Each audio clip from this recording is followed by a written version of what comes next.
하나님께 예배드리러 오신 성도님들을 축복합니다. 우리 다 같이 옆에 보고 인사하겠습니다. 사랑합니다. 축복합니다. 날씨가 매우 춥습니다. 우리 성도님들 이렇게 건강한 모습으로 이렇게 뵈니 참 감사합니다. 오늘 말씀은 주의 날을 기다리는 성도의 삶이라는 제목으로 은혜를 나누려고 합니다. 대림절 두 번째 주일은 교회의 전통 속에서 평화를 상징합니다. 예수 그리스도는 초림에서 평화의 왕으로 오셨고 재림에서도 영원한 평화를 완성하실 분이십니다. 그러나 우리는 종종 주님이 왜 이렇게 더디 오십니까? 라는 질문을 합니다. 초대교회 성도들도 동일했습니다. 박해는 심해지고 주님은 오시지 않았습니다. 그래서 어떤 사람들은 주님은 안 오신다 이렇게 조롱했고 성도들의 마음도 흔들리기 시작했습니다.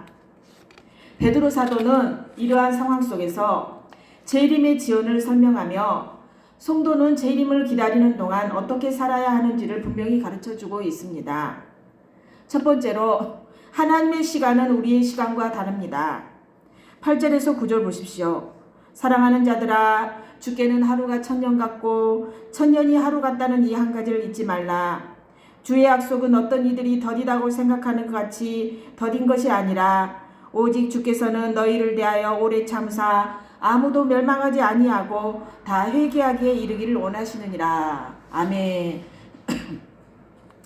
여기서 우리는 주의 재림과 관련한 초대교회의 분위기를 읽을 수 있습니다.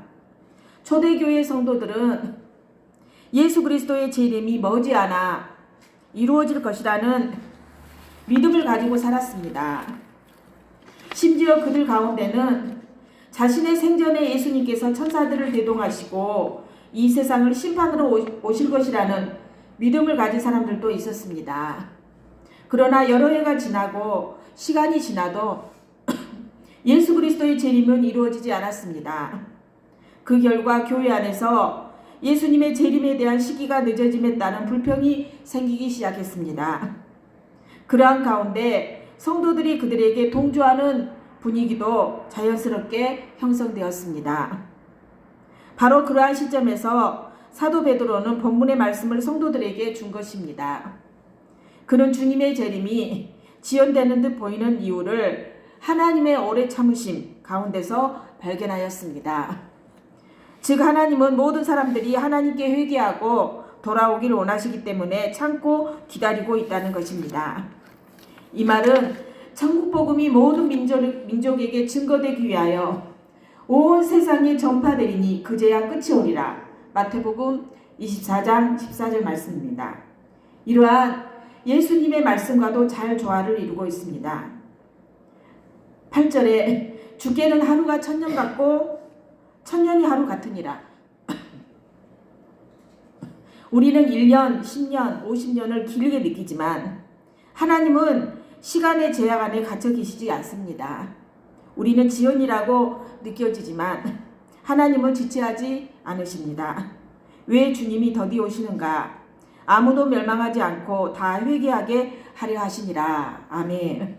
주님의 지연은 사랑의 지연, 구원의 기회를 주시는 은혜의 시간입니다. 하나님의 느림은 구원을 위한 느림입니다. 선교사님 한 분이 20년을 사역했지만 단 한 명도 회심하지 않았습니다.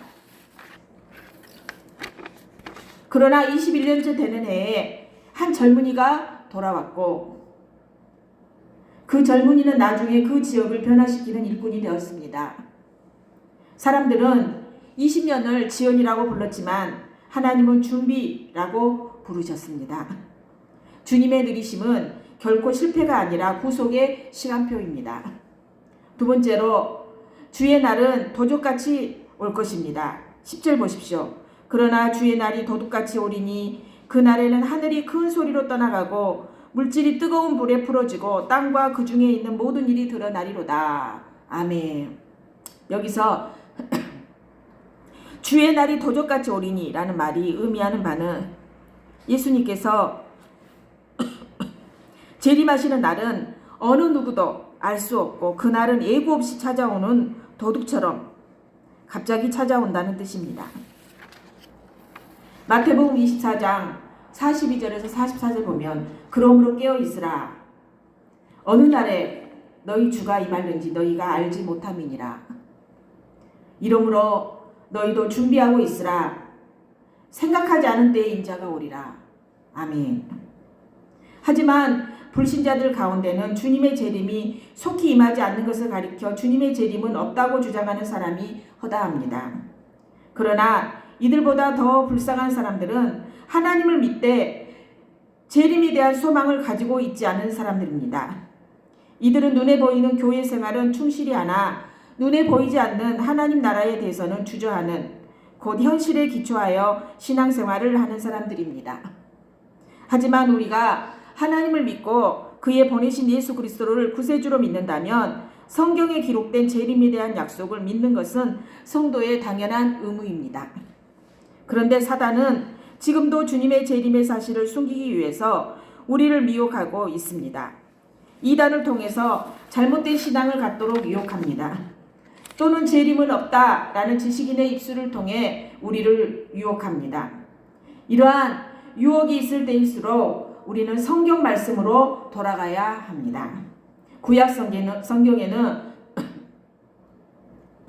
그리스도께서 오실 것이라고 하는 초림의 약속이 약 350회 예언되어 있습니다. 그 약속대로 하나님은 예수 그리스도를 이 땅에 보내주셨습니다.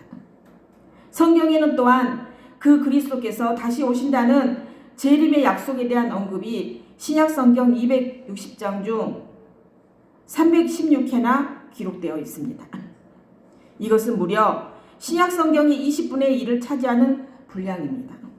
뿐만 아니라 그 본문이 갖는 공통점은 예수님의 재림이 아무런 예고 없이 갑자기 이루어진다는 사실입니다.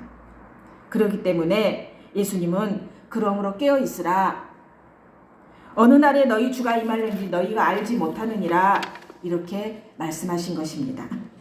네덜란드의 개혁주의 신학자 아브라함 카이퍼는 종말의 시기를 살고 있는 우리의 삶의 자세를 말하면서 코람데오 라는 단어를 사용하였습니다. 코람데오, 이 말은 하나님 앞에서 라는 뜻입니다. 우리가 언제 어느 곳에 있든지 우리의 삶의 태도는 하나님 앞에서 살아야 합니다. 그렇습니다. 사랑하는 성도 여러분, 우리는 그때는 알지 못하지만 주님의 재림을 항상 소망하면서 살아야 합니다. 주님의 재림 시기가 지연되는 듯 보이는 것은 하나님께서 오래 참으사 모든 백성들이 구원을 받기 위함입니다. 부디 우리를 향하신 주의 사랑을 깨닫고 주님의 재림을 소망하며 사시는 성도 여러분이 되시기 바랍니다.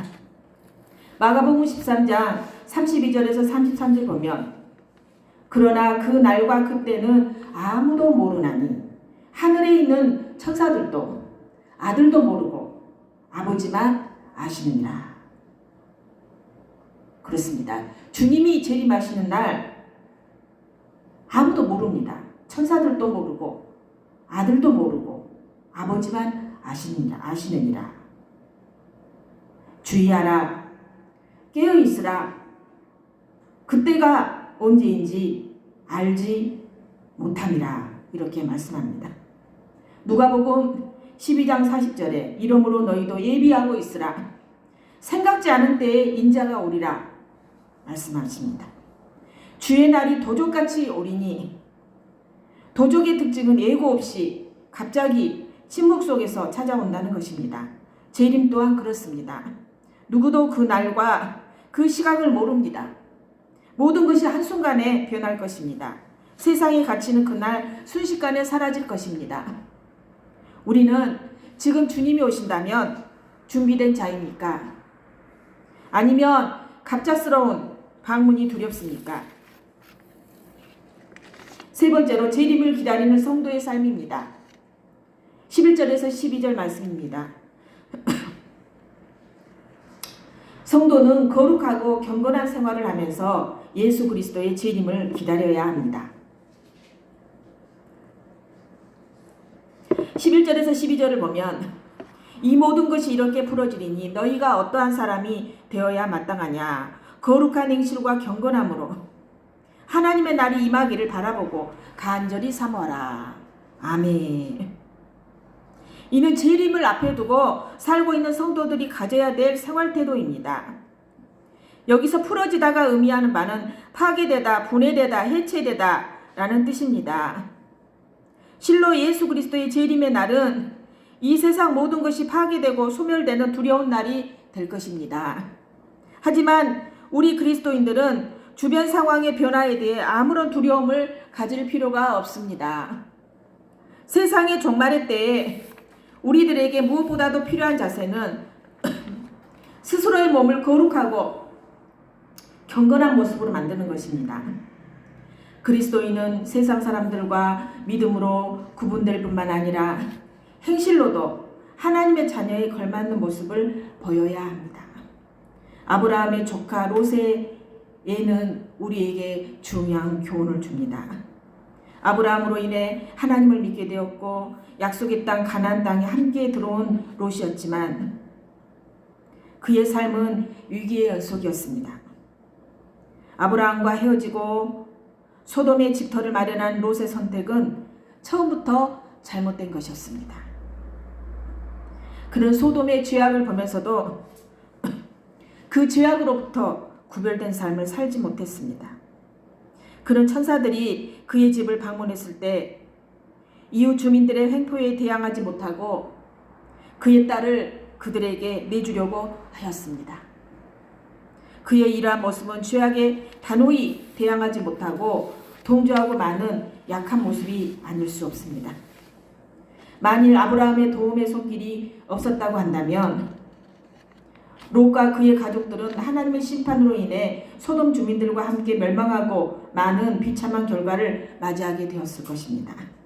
이는 곧 믿음을 가지고 있는 성도들이 이 세상에서 어떤 자세로 살아야 하는지 잘 보여줍니다. 성도 여러분, 우리들은 하나님의 자녀이므로 하나님의 자녀답게 거룩하고 경건한 생활을 해야 합니다. 그것은 하나님께서 원하시는 바입니다.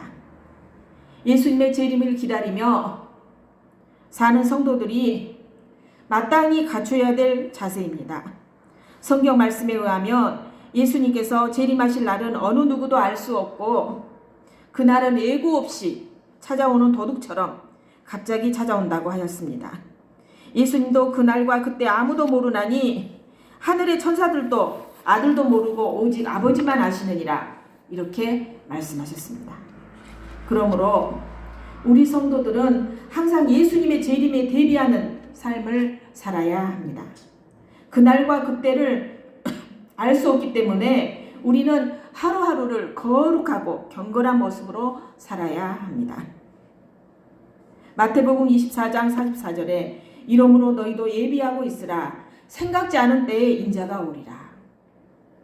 주의 재림의 날은 심판의 날입니다.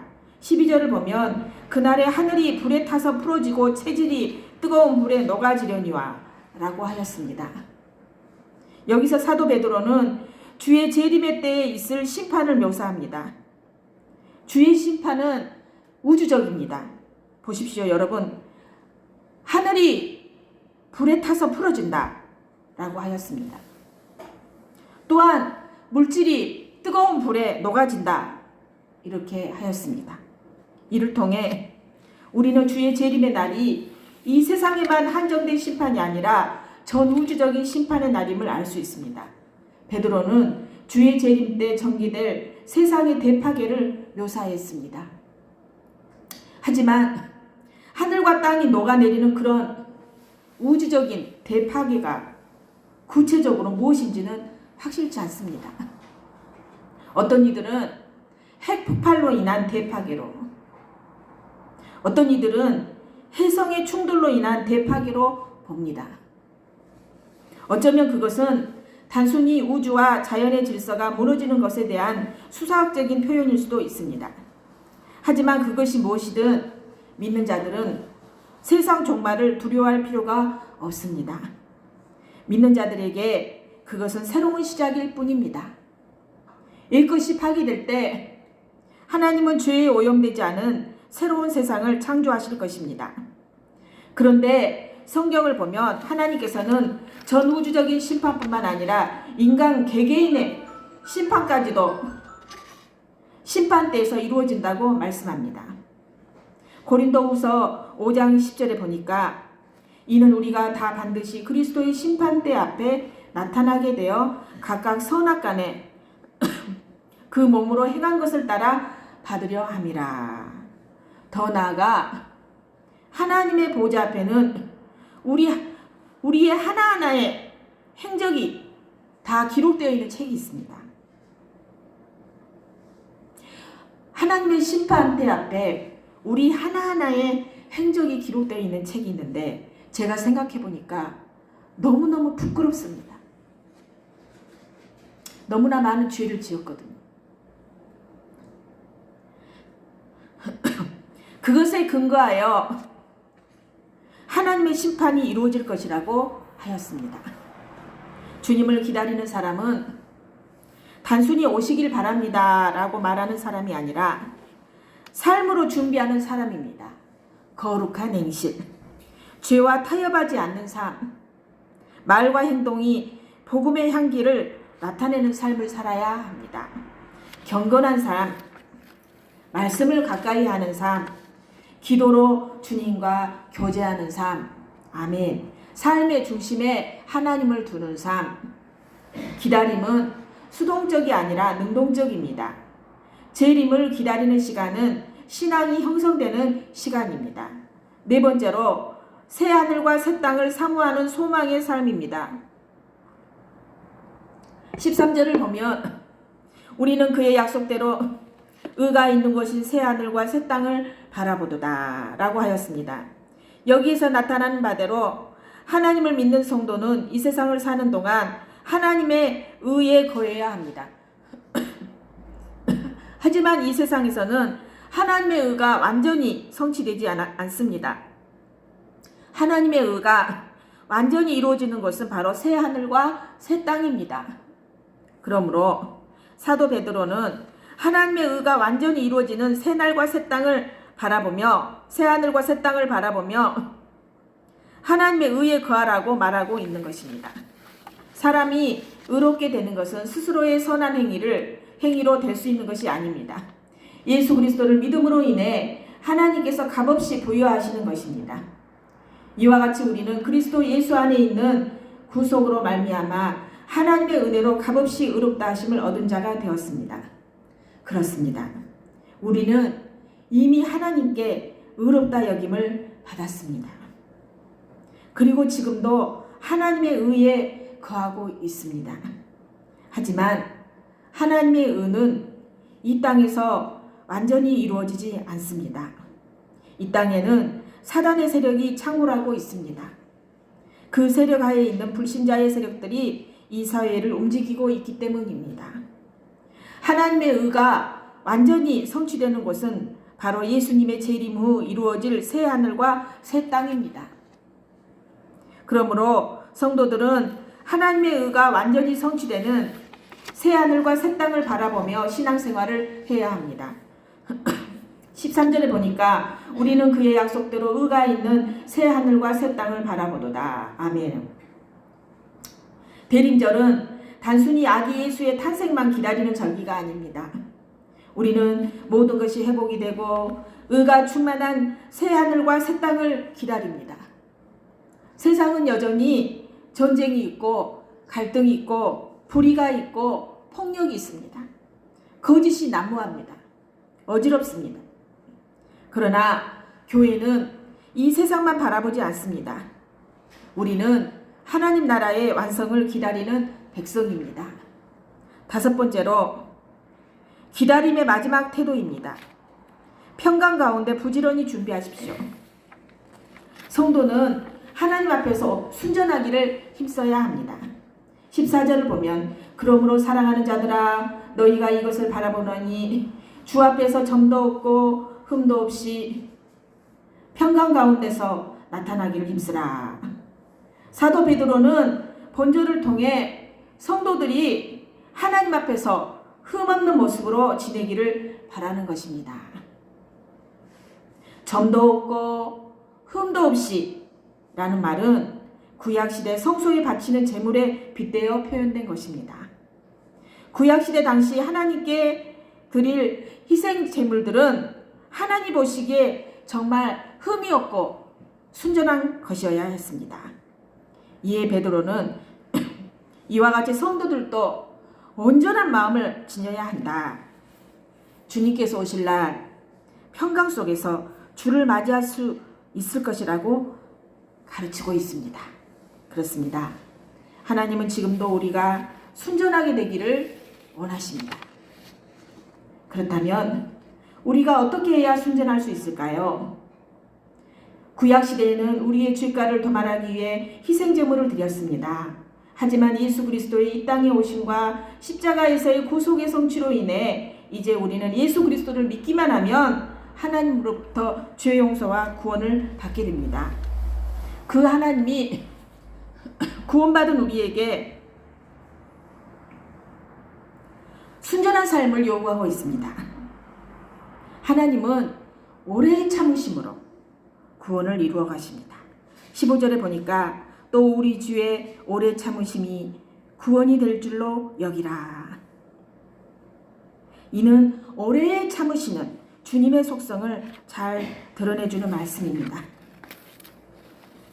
오래 참음은 사랑의 속성 중 하나입니다.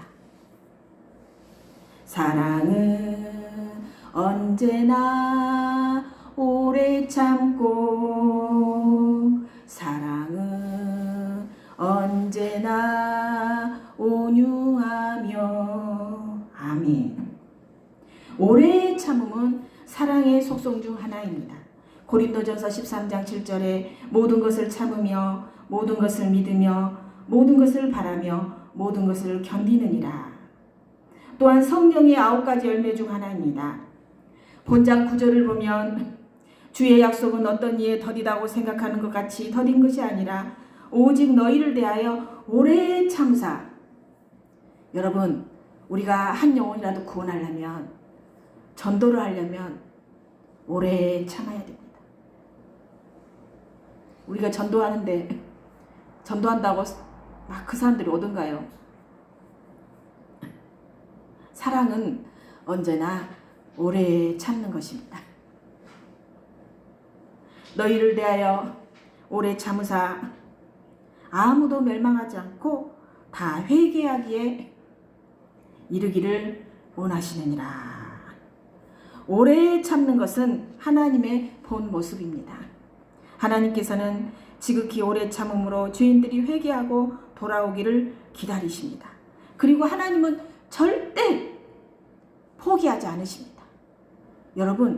여러분도 오래 참고 여러분이 전도하고 싶은 사람들 절대 포기하지 마시기 바랍니다. 이게 바로 하나님의 마음입니다. 왜냐하면 하나님께서는 우리들을 한없이 사랑하시기 때문입니다. 우리는 이러한 하나님을 어거스틴에 의해서 발견하게 됩니다. 어거스틴은 젊은 시절 무척이나 방탕한 생활을 하였던 사람입니다. 만이교를 신봉하고, 그래서 그 어머니가 얼마나 기도를 많이 했는지 몰라요. 아들을 위해서. 그를 위해 어머니 모니카는 매일 눈물로 기도할 정도로 그는 15년간이란 긴 세월을 세상에서 방황하며 살았습니다. 만일 하나님께서 이 방탕한 삶에 빠져있는 어거스틴의 모습을 보시고 너 혼 좀 나봐라 하면서 곧바로 벌을 내리셨다면 어거스틴은 오늘날 우리가 추앙하는 그러한 인물로 남지 못했을 것입니다. 그렇습니다. 하나님은 우리가 하나님께로 돌아올 때까지 오래 참으시는 분입니다. 하나님은 우리의 목숨이 다하는 날까지 당신의 구원을 이루시기 위해 포기하지 않으시는 분입니다. 우리도 마찬가지로 하나님의 이러한 성품을 닮아야 합니다. 점도 없이 흠도 없이 평강 가운데서 나타나길 힘쓰라.